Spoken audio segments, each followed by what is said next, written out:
ეს რეგიონში იწევს ეს გაუგებრობებს, აი ბიძინა ივანიშვილის მოქმედებები.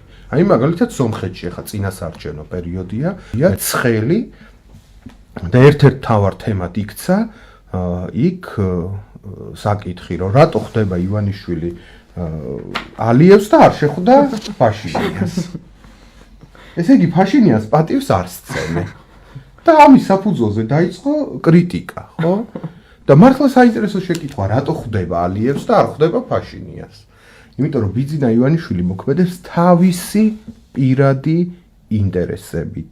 მას აზერბაიჯანი, ენერგორესურსები, ეს ის მისი გადაზიდვა, ექსპორტიდან შემოსავალი, პორტში რა იქნება, ყულევში რა მოხდება, ეს აინტერესებს და გაუბედურებული და შიდა კონფლიქტებით დასერილი და რესურსებით ღარიბი სომხეთი არ აინტერესებს, ესე მოქმედებს, მაგრამ სახელმწიფოს რღვევა მაშინ იწყება, როცა გვაქვს ჩვენ ესეთი მოცემულობა, აბსოლუტური ძალაუფლება და ნულოვანი პასუხისმგებლობა.